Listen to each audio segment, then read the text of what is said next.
Hi everyone, I'm Gary Summers and I have with me a very good friend of mine, Dr. Brenda Kelleher. So before we get into the interview, I'd like to just give you a little bit of background on Brenda. Brenda is a certified coach, master practitioner of neuro-linguistic programming and a naturopath. Her tools aim to assist you review the handbook in your mind. This handbook determines your current beliefs and automatic reactions. You can modify what doesn't work to be more positive, balanced, and realistic. The goal is to ensure your thoughts and behavior match the best mental picture you have of yourself. Very small changes can make the world of difference. One of the pieces of that handbook is communications, and more specifically, how to deal with objections. And that is what Brenda is going to talk about today. Welcome, Dr. Brenda.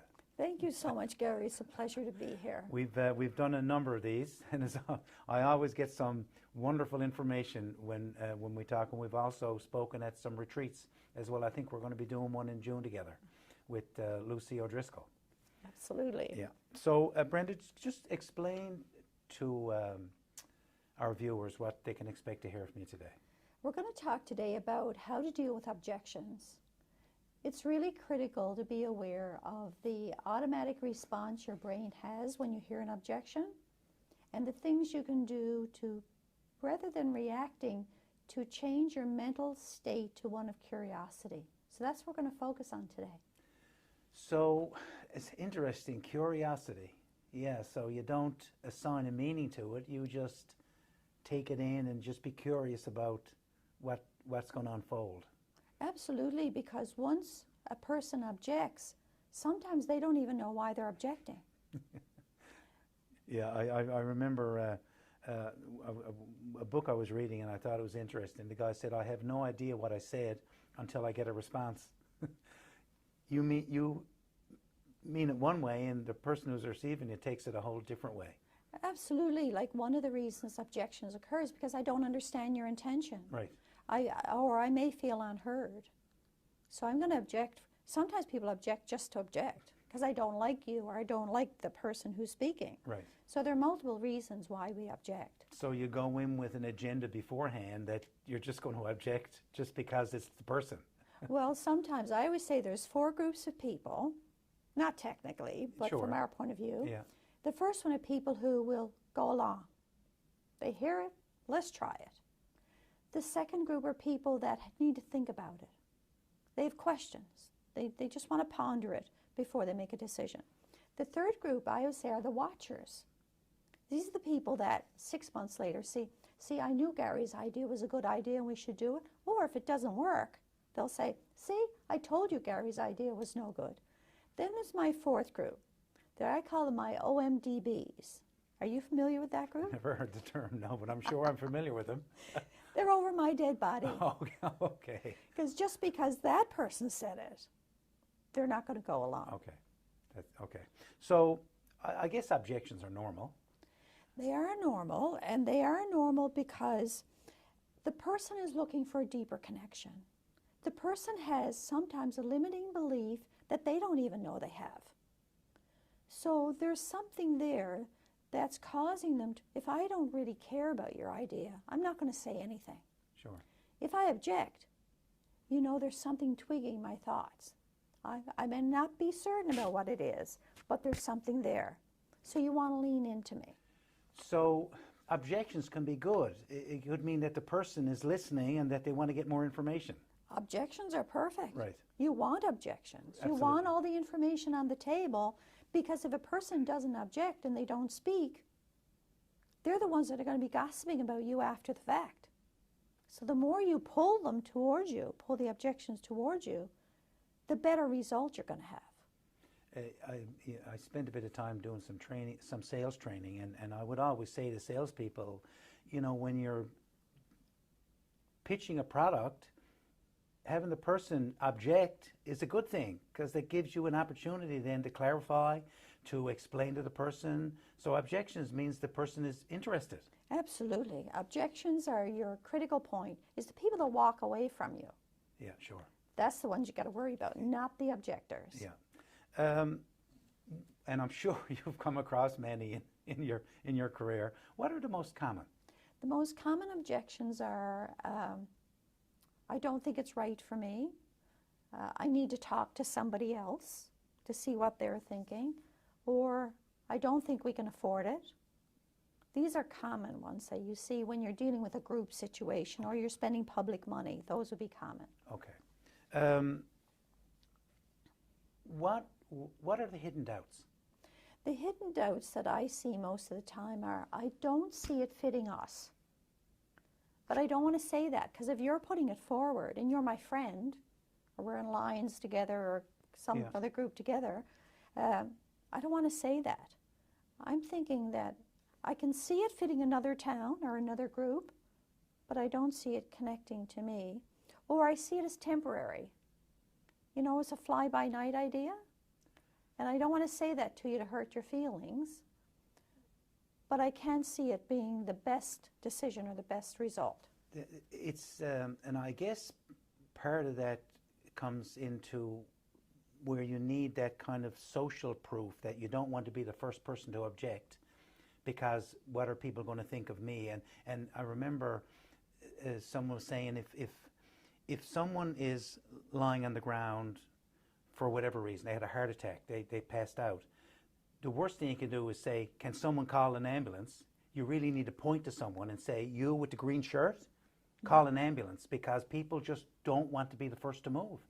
Same with doubts, I guess. Well, the thing, Gary, you got to remember, I might need your vote on this, but you might need my vote on the next thing. Reciprocity. So are you going to object? There's a lot of, when it comes to decision making, there are a lot of factors that affect it. So you really got to be aware of where you stand and where the other people around you stand. And that's where they may object or they may not object. And you're going to have to read their body language to tell you they're objecting. You'll know, because as you're talking, they'll turn away from you. Cross your legs, cross your arms. Their legs will go towards the door. They don't want to. They don't want to object, but they don't know how to avoid the conversation. So there are multiple clues, not just verbal. Sure. Right. Yeah, right. Well, we know that verbal is only 7% of communications. I mean, your body language and the tone of your voice have a lot to play in it as well. So I guess ego would come in. I guess someone who lacks emotional intelligence, who can't deal with someone on a mature level, would that play a part? It could play a part. What I find in my coaching practice for people is that they haven't learned the verbal skills. Like, how do you object nicely? How do you object without fighting? How do you object without being nasty or rude?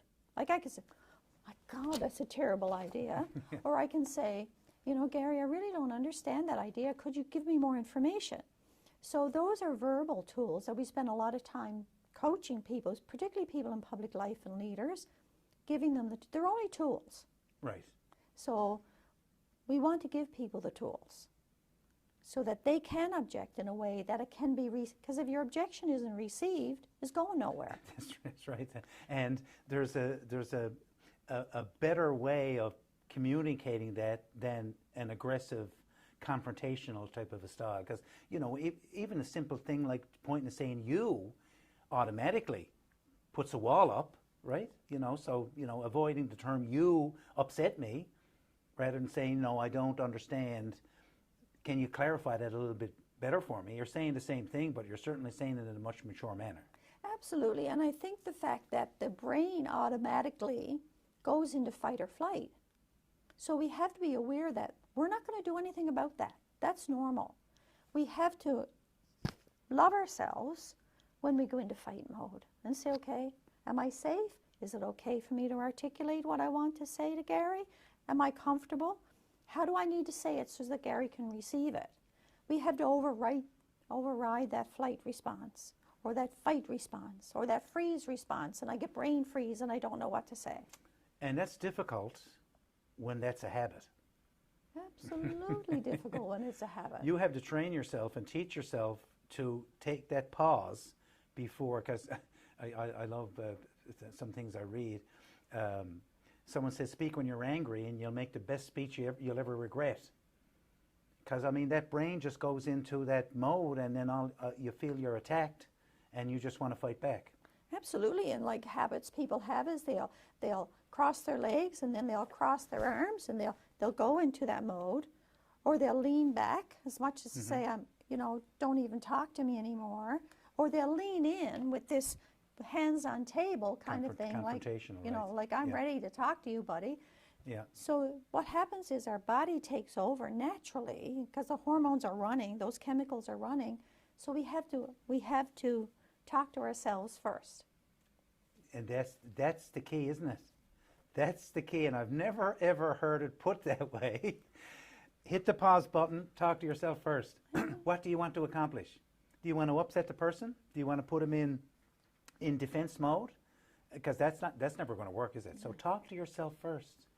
And then that's that handbook in your mind. Absolutely. That you can, with neuroplasticity, if our viewers haven't heard of it, is you can actually reprogram, rewire your brain to get you what you want rather than this confrontational type. I guess ego has a lot to do with it too. I guess people hate to be wrong. Well, I always talk about emotional addictions. What is the fear that's operating in me that I don't want to agree with you? What am I fearing? Am I fearing you're not going to listen to me? Am I fearing that I'm not going to look good if we make this decision? What is my fear? So I have to deal with my own fear because they came from childhood. That's right, so absolutely. I have to deal with those fears, not push them away, so that, okay, I'm feeling fearful in the moment. Being fearful is fine. Absolutely. Now what am I going to do? The second thing people don't do is they don't say, what is my objective in this conversation? If my objective is to get more information, there's no good fighting with you.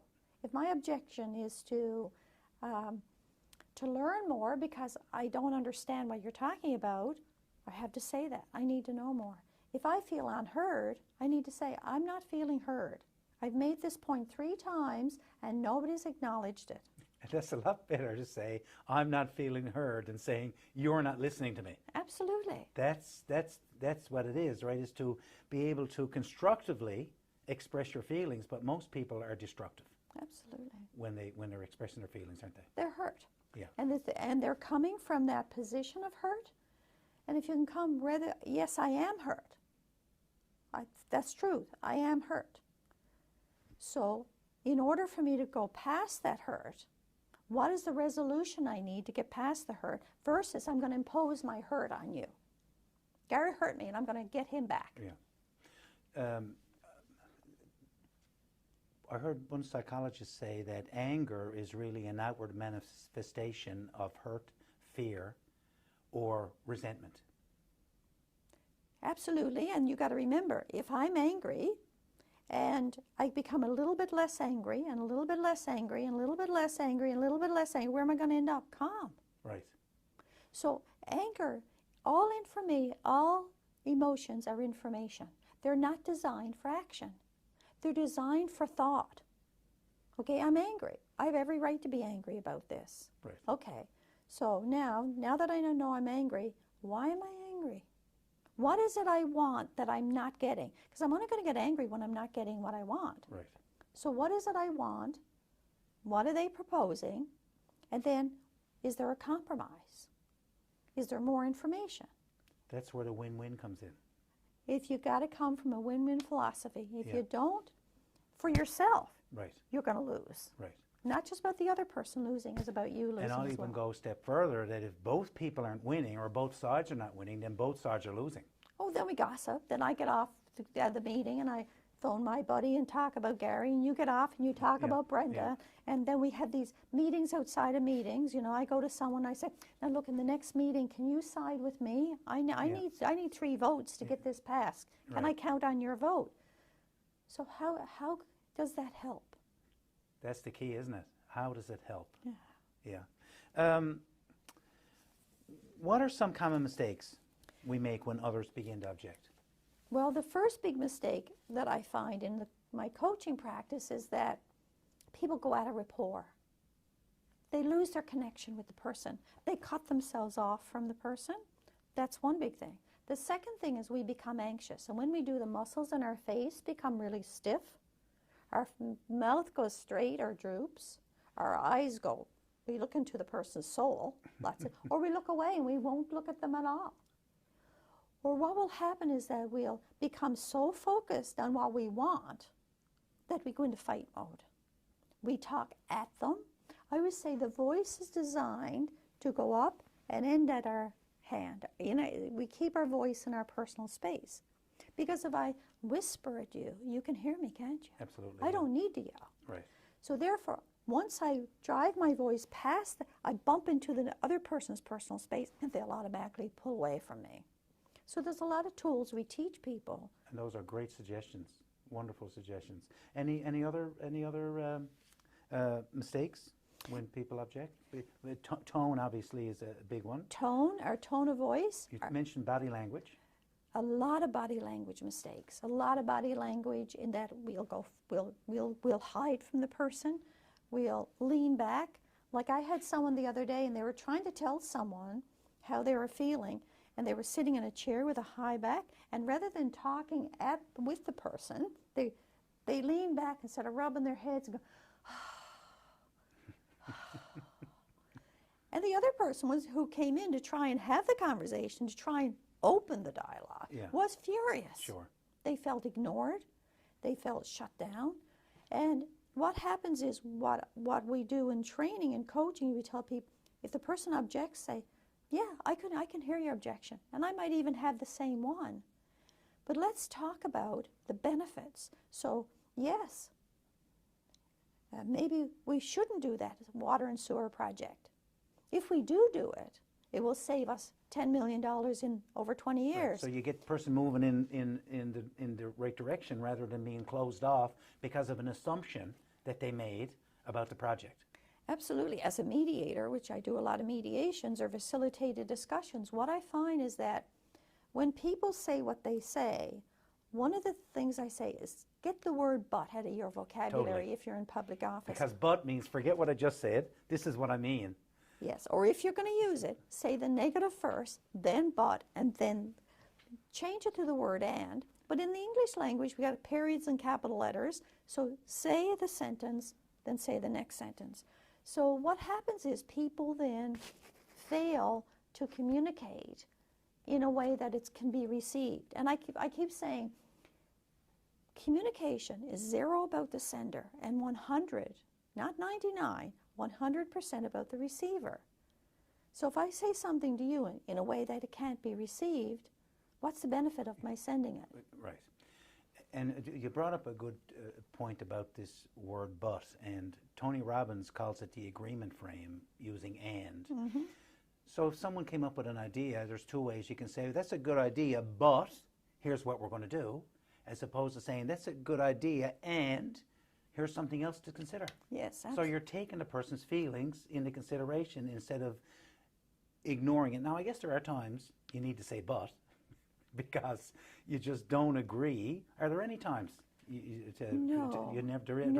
There are no times, because, for example, let's say we want to build a new town hall, as an example, and we just don't have the money. I can say to you, Gary, you want to build a town hall, but we don't have the money. Or I can say, Gary, you want to build a town hall. I agree we need a new town hall.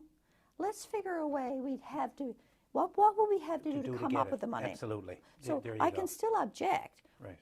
I see no place for the word but unless the negative comes before the positive. Okay, okay.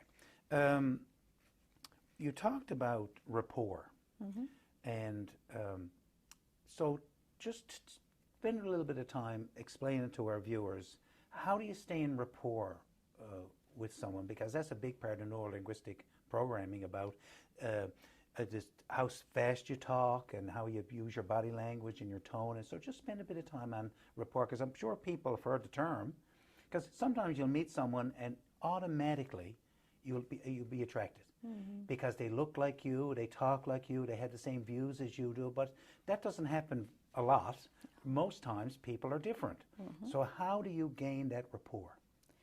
Well, I'll tell you a little mistake I made not too long ago. I was doing a conversation with a person, and they were in British Columbia. So I was on technology like you and I are now.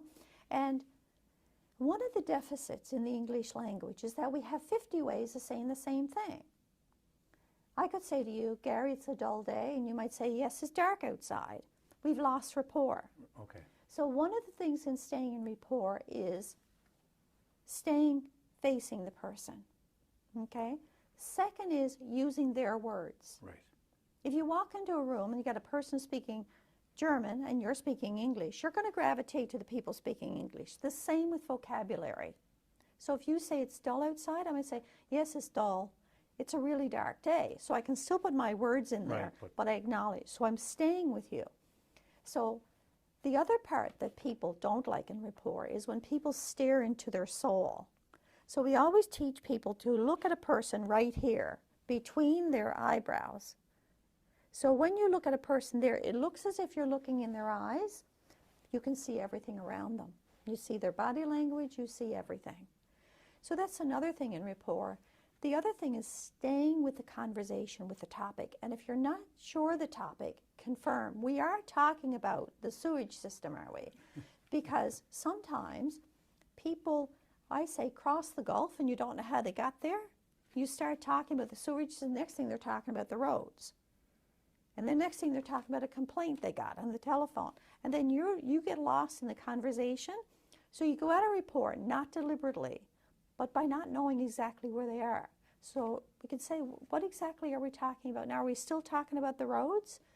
You can bring people back to the conversation. The other thing I always say, when you have a conversation, do what we call an upfront contract. What is the purpose of this conversation? What is it you want from it before we start? And how will you know you get it? That's the key, isn't it? Yeah. How will you know you got us? Yeah. So what I do with a lot of people in coaching is we coach them through making sure they know what they want prior to going into that conversation with another person. Best question you could ask yourself is, what do I want? What do I want? But most people, when you ask them what do they want, they'll tell you what they don't want. Absolutely. And they don't know when they got it. If you don't know what you want, how will you know you got it? Yeah. So that's key, yeah. Some tools you use to deal with objections. Yeah, okay, so some of the tools that we use to deal with objections, number one is to be curious. Change your frame of mind to be curious. Number two, if a person objects, agree with their objection. If I said to you, I think building the town hall is too expensive, you can say, yes, one point of view is building the town hall is too expensive. What information do we need to determine if we can build a town hall? Because saying it's too expensive is not doing anything. No. Saying I don't want to live here is not really doing anything, but saying I don't want to live here, so let's figure out a way where we can move somewhere where I like it. Yeah. So again, to your point, right? Absolutely. And then having the person say, what other information do we need to put on the table? Because maybe I haven't thought about that information. Or what should we be doing instead of building the town hall? What are the things you have in your mind that are important to us? So asking the person to expand their thinking and trying to come up with their limiting beliefs. What is it? What are their limiting beliefs? Because if you don't uncover them, or I might say to you, Gary, what would it take for you to be excited about this project? What information do you need to be excited? The other piece I say to people, they say, I want to go talk to somebody or talk to my constituents. I would say, okay, what are the kinds of questions you're going to get from them? Let's see if we have thought that through. Or what would it take for you to be excited about this project? Because if you're not excited, your constituents are going to read on. Totally. And they're going to agree with you. If they like you, they're going to agree with you. Absolutely. Because excitement is key, right? Enthusiasm is key to moving that project forward, isn't it? Absolutely. Because you'll only do a half-assed job if you don't believe it. The one thing with these skills, though, I found is that just telling people what they are doesn't work. It really does require coaching in a confidential space where people can really figure out how to do that. Or if a person says, you know, I don't think we can afford it, what are they thinking? Because if you answer it and say, yes, we can, you're assuming you know what they're thinking. Exactly, right. Yeah. And you haven't even asked them what they're thinking. Yeah. So and they may have something that you haven't even thought about. Absolutely. So let them know what, and also the next thing is to, when they object, agree with the objection and then move to the positives. Because clearly their brain is stuck on the objection. You can really only make three. All comments fall into, you can tell a joke, you can lie, or you can make a sincere statement. So if you said to me, Gary, you're the most stubborn person I've ever met. Now, I could spend 2 hours arguing with you about that. At the end of the 2 hours, you're still going to believe I'm stubborn. So for me, I think what they call it diffusing, is finding something to agree with. Say, you know something, Brenda? Maybe I can be a bit stubborn, and I don't ever want you to think that I'm stubborn, so can we talk about it? So I don't ever want you to think, or you're the most selfish person I've ever met, or because kids might say things to their parents and get them all upset when the kid is, in their own mind, they believe it to be true. They believe it to be true. And so finding that truth is key, isn't it? And also recognizing there are times I am stubborn. Right. There are times I am selfish. There are times when I want my own way. Right. And that's normal. Right. That isn't abnormal. Denying it is not going to help. Absolutely. The question is, though, if I am being stubborn, what is it I need to do to meet you halfway? Right. Because what I'm doing is I'm being myself, which I have to be allowed to be. Right.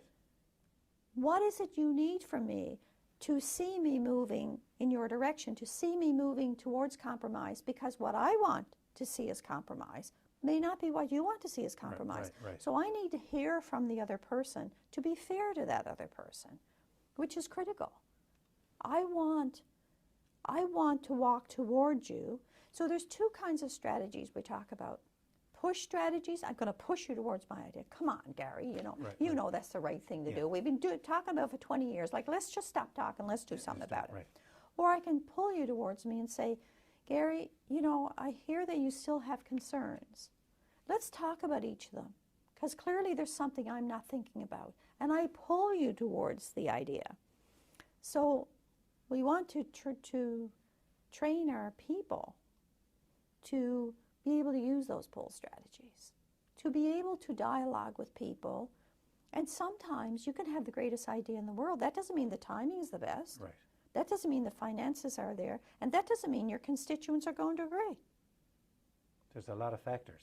To consider. Not just yourselves. Not just yourself. For example, so when you enter political life particularly, you have to remember that people wants. People don't ask you for what they need. They ask you for what they want. So you have to recognize that, and to recognize that they're speaking wants. You're probably sitting in a meeting discussing needs. This town needs. We need to do. And you're going to go out thinking, yeah, these are great ideas, but then you're going to get bombarded with all the wants. So how do you convert that want to a need? Absolutely. Right. Then that's where we need to learn what it is you need, what do you need to hear in order for you to be excited. So when you talk to your constituents, you know you can answer their questions. You can bring that excitement to them, and you're really truthfully answering their concerns. You're not pushing them away, or you're not making them feel stupid. You're with them, and they then come with you. That's the win-win. That's the win-win. Is there a key from your perspective, a major key that... Yes, I think there is a major key.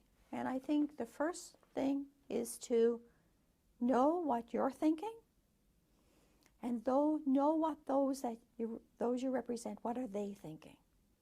Don't just come from a personal perspective. For example, if you're a representative of a town, somebody has voted you in to represent them. So if you're going to a meeting and say, I think, well, you might get out, and 90% of your people may not be thinking what I think. Right. So know what your constituents think, know what you think.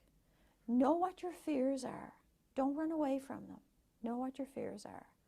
Know what your questions are. And listen to other people's questions, because they may come up with questions that you never thought of. Right. So really listen to other people and know where they're coming from. Know the long-term benefits of what you're thinking. And accept objections as normal. Invite them in. Invite them in. Because sometimes it's just energy. Sure. I might have a bunch of bills I can't pay, and I'm not going to agree with what you're saying. So if I let that energy run down, people say, yes, Bob, I'm giving you a hard time. It's got nothing to do with you. My car broke down. I need to get in the garage. So let the energy run out. So there are a number of keys that are essential. And the big thing for me is to know your own state. Know how you're feeling. Know what you're thinking. And get yourself into a state of rapport before you approach other people. Can you leave our viewers with a bit of information that they can use right now, a strategy or a skill or a tip that they could use now? Yes, I think the first thing is if a person objects, is say, I'm so happy to hear your objections, because I really think we need to put your information on the table. We need to make sure that we're not persuading people, we're not convincing people, we're providing them with information so they convince themselves or they decide for themselves. I think that's one thing that they can do. I think the second thing that they can do is look at themselves and say, where am I? I'm going in this meeting, and I know right away that Gary's going to object with me, so I get myself all worked up prior to going in and say, Gary's going to disagree with me. That's great, because if I'm not clear and I can't answer his questions, then that means there's something I'm not thinking about. So don't waste my time fighting with Gary. I'm going to prepare for Gary. So instead of feeling discouraged about going into a meeting, go into it with the standpoint of, I'm looking forward to objections because we can clarify a lot of things and get everybody moving in the same direction. Because we got to decide, are we making this decision for the short term, the medium term, or the long term? Right. And we have to recognize that with every decision, there are some people who are going to benefit and some people are going to be marginalized. You can't please everybody. Not when you're in public life. No. So therefore you're going to say, okay, if we make this decision, can we live with it in the long term? And what is the next decision we need to make to benefit those that we're marginalizing by this one? How are we fair? How do we become fair to 100% of our constituents? Not just to the few that I talk to or have barbecues with or, with on Friday night. How am I fair to everybody? Brenda, how do people get in touch with you? What's the best way? Well, they can. My website is GDP Consulting. I would say George David Peter or Gross Domestic Product. Yes. GDPconsulting.ca. My name, Brenda Kelleher Flight. If you look it up on the internet, it comes up pretty quickly. Or my phone number is 753-9935. Brenda, it's always a pleasure. You always have some wonderful advice, and thank you very much for taking the time to talk to us today. Thank you so much, Gary.